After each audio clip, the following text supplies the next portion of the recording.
Hello everyone, welcome to my channel operating system and system programming প্লেলিস্টের আজকের ভিডিওতে আমরা প্রসেস শিডিউলিং অ্যালগোরিদমের একটি বিশেষ algorithm first come first serve সম্পর্কে জানব।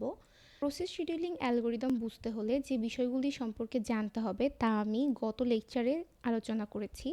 আপনারা যদি ওই লেকচারটি দেখে না থাকেন বা সে সম্পর্কে আপনাদের যদি পূর্ববর্তী কোনো ধারণা না থাকে সেক্ষেত্রে অবশ্যই গত ভিডিওটি দেখে তারপর এই ভিডিওটি দেখতে হবে, তা না হলে এই অ্যালগোরিদম কিভাবে কাজ করে তা আপনারা বুঝতে পারবেন না।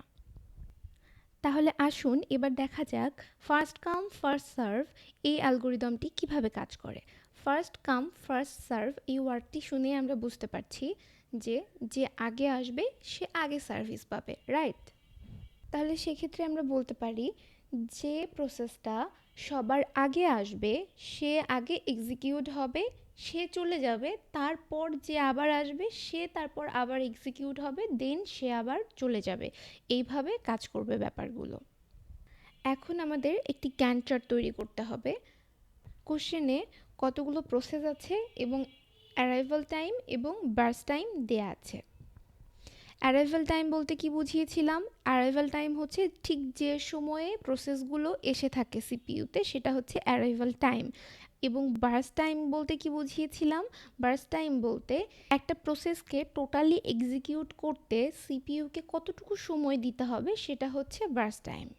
এবার আমরা একটা গ্যান্ট চার্ট তৈরি করব, অর্থাৎ কোন প্রসেস আগে যাবে, সে কখন এক্সিকিউট হবে এবং আরেকটা প্রসেস কখন যাবে, এটা হচ্ছে গ্যান্ট চার্ট। এখানে 5টা প্রসেস আছে এবং এই 5টি প্রসেসের মাঝে অ্যারাইভাল টাইম কার বেশি আগে, সে ডেফিনেটলি আগে কাজ করবে, কারণ ফার্স্ট কাম ফার্স্ট সার্ভিস। তাহলে সবার আগে কে এসেছে?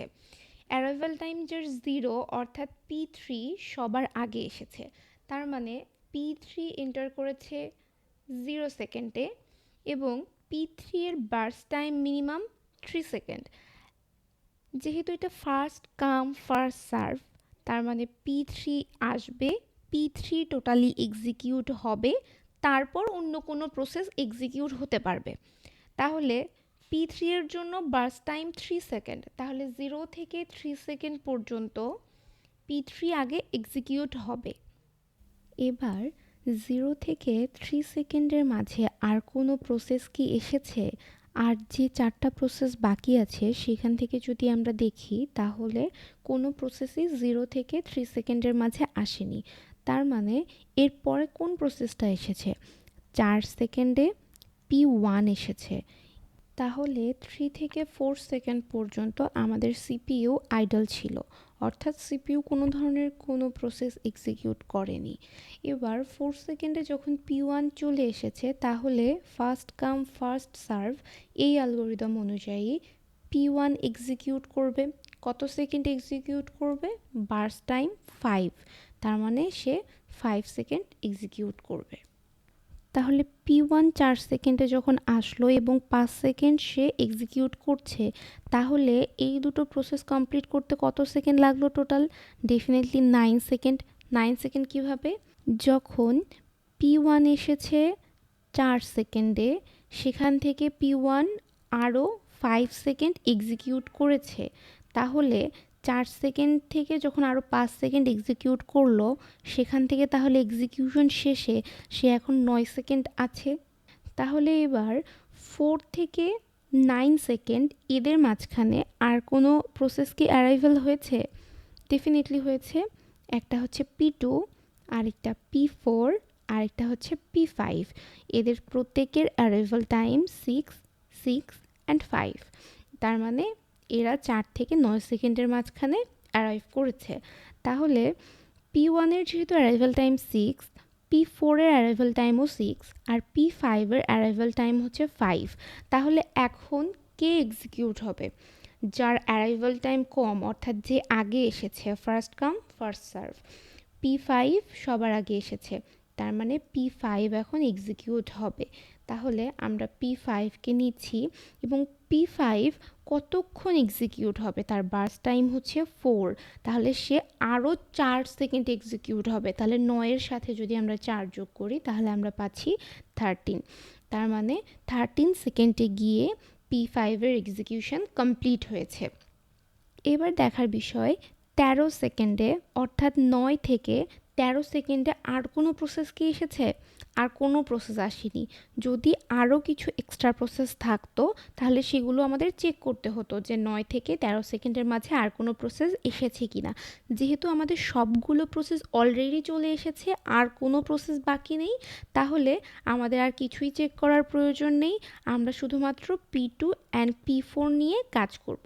এখন দেখার বিষয় হচ্ছে P2 এবং P4 দুজনই অ্যারাইভাল টাইম হচ্ছে 6।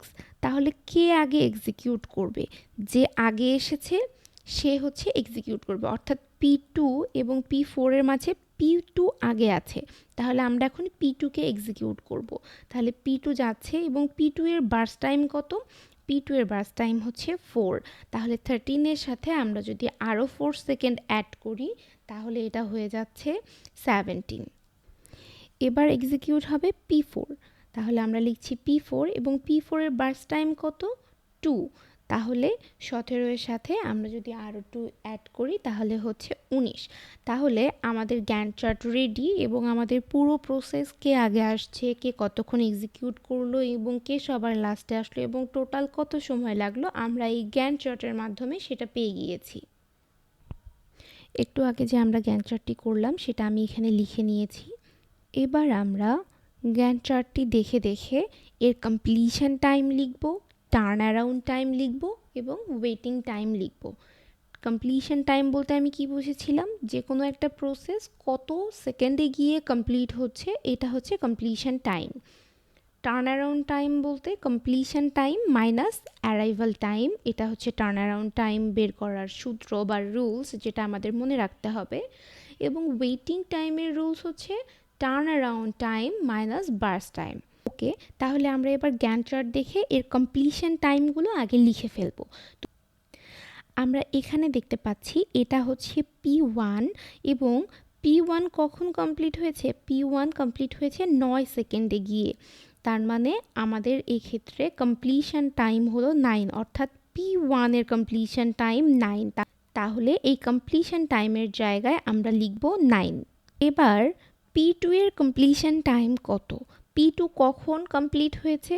P2 এসেছিল 13 সেকেন্ডে এবং সে কমপ্লিট হয়েছে 17 সেকেন্ডে। তার মানে P2 এর কমপ্লিশন টাইম কত? 17।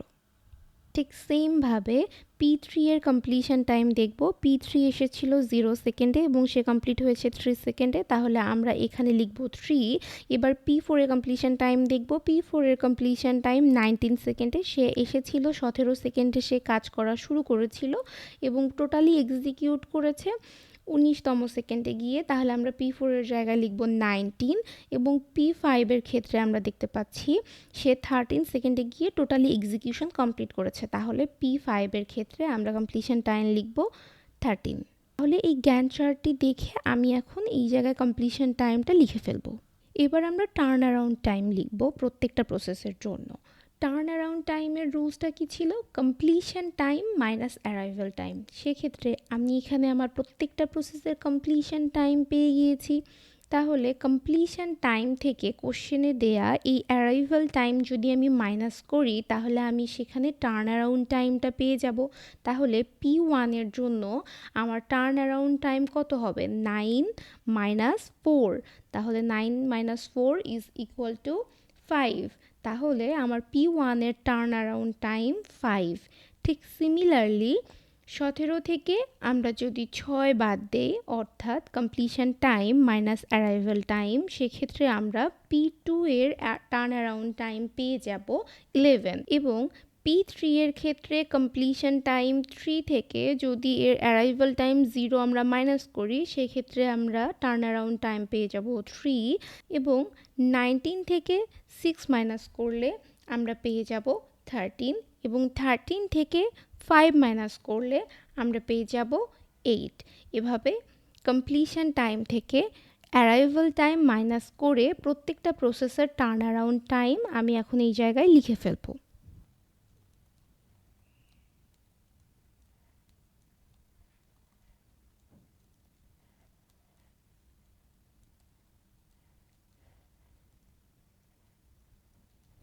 এবার আমরা ওয়েটিং টাইম লিখে ফেলবো। ওয়েটিং টাইমের রুলস হচ্ছে turn around time minus burst time. Turn around time কোনটা, যেটা আমরা একটু আগে এখানে ক্যালকুলেট করেছি।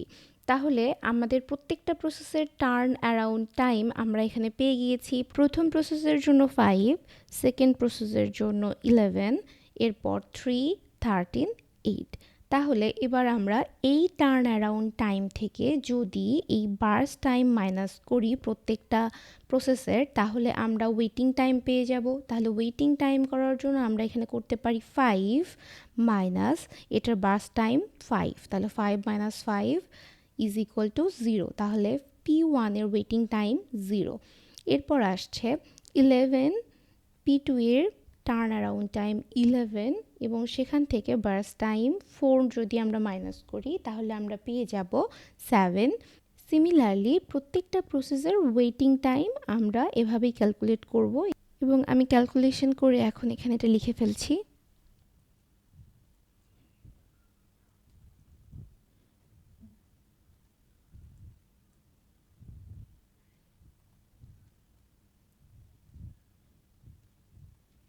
তাহলে আমরা গ্যান্ট চার্ট থেকে completion time, turn around time এবং ওয়েটিং টাইম লিখে ফেললাম। এখানে আপনাদের বোঝার সুবিধার্থে আমি পুরো বিয়োগটা এখানে লিখেছিলাম, কিন্তু এখন আমি সেটি মুছে দিচ্ছি যেন আমরা খুব সহজেই বুঝতে পারি যে টার্ন অ্যারাউন্ড টাইম কত এবং ওয়েটিং টাইম কত। ওকে, তাহলে আমাদের টার্ন অ্যারাউন্ড টাইম এবং ওয়েটিং টাইম আমি পেয়ে গিয়েছি। এখন দেখেন, আমি যদি বলি average turn around time calculate করতে, ডেফিনেটলি আপনারা এটা করতে পারবেন। এভারেজ টার্ন অ্যারাউন্ড টাইম কীভাবে ক্যালকুলেট করব? প্রত্যেকটি টার্ন অ্যারাউন্ড টাইম আমরা যোগ করব আর তারপর সেটাকে 5 দিয়ে ভাগ করব, রাইট?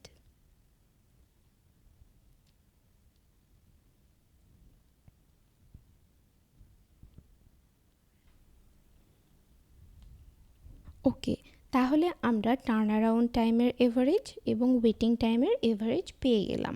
যার টার্ন অ্যারাউন্ড টাইম এবং ওয়েটিং টাইম কম তার পারফরমেন্স বেশি, অর্থাৎ যে অ্যালগোরিদমের টার্ন অ্যারাউন্ড টাইম এবং ওয়েটিং টাইম কম হবে তার পারফরমেন্স বেশি হবে। এক্ষেত্রে আরও অনেকগুলো অ্যালগোরিদম যদি আপনাদেরকে দেয়া হয় এবং যদি জিজ্ঞাসা করা হয় এই অ্যালগোরিদমগুলোর মাঝে কোন অ্যালগোরিদমটা বেস্ট হবে, আপনি তাহলে সেটা কিভাবে ক্যালকুলেট করবেন? আপনি টার্ন অ্যারাউন্ড টাইম ক্যালকুলেট করে সেটার এভারেজ বের করে নেবেন এবং ওয়েটিং টাইম ক্যালকুলেট করে সেটারও এভারেজ বের করে নেবেন এবং অন্য আরেকটি অ্যালগোরিদমের টার্ন অ্যারাউন্ড টাইম এবং ওয়েটিং টাইমও ক্যালকুলেট করে নেবেন। তাহলে এদের মাঝে যার টার্ন অ্যারাউন্ড টাইম সবচেয়ে কম হবে তার পারফরমেন্স বেশি হবে, তাহলে তাকে আপনি চুজ করবেন এবং আপনি বলতে পারবেন এই অ্যালগোরিদমটা বেস্ট।